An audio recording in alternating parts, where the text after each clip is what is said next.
I want to recognize the dignitaries, the public officials, and the diplomatic colleagues of mine who are here today, who have joined us. Your presence means that you stand up and you're to be counted. We stand side by side to say never again. Thank you.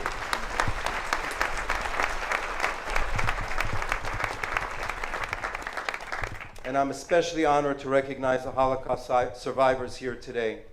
You continue to inspire us and empower us with your resilience, your strength, and your dignity. And we remember that every person murdered has a name. We remember 1/3 of our people, 6 million human beings, 1.5 million children who died in the Holocaust. We remember that the Holocaust began with words demonizing the Jews and ended in the gas chambers and in the forced marches.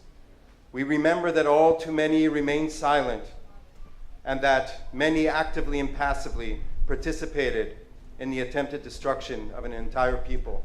And today, 70 years later, Jews in Europe once again have to decide whether they are safe in their own countries, whether they can feeling their Jewish identity or are forced to hide it.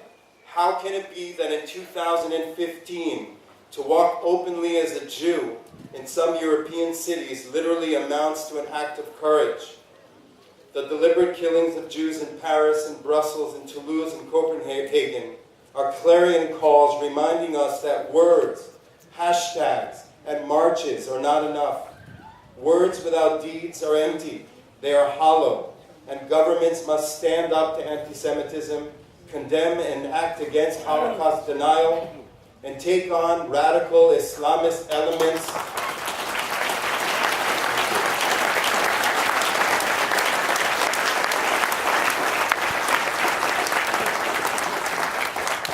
governments must take radical Islamic elements that endanger Jews and society at large. While it may begin with the Jews, we know it doesn't end there. I must commend the Prime Minister of France for announcing on Friday a strong and important beginning of series of steps to combat the scourge of anti-Semitism in France, and hope that other world leaders will follow suit.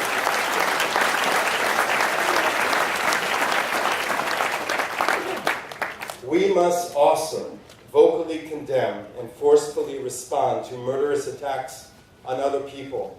The deliberate murder of Christians in the Middle East and Africa, the deliberate murder of Muslims by Islamist extremists must be condemned and stopped, and we must stand united against these attacks. Extremist regimes in the Middle East, chief among them Iran, regularly deny the Holocaust.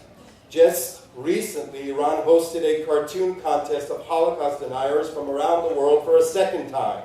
Iran also denies Israel's right to exist and calls for its destruction, as well as death to America as recently as this weekend, while seeking the capabilities of mass murder. This is why the state of Israel is so concerned about a nuclear Iran, no matter what our politics are. We have unfortunately learned to take these threats very seriously. The state of Israel, the one and only Jewish state, will safeguard and protect the Jewish people now and forever. In doing so,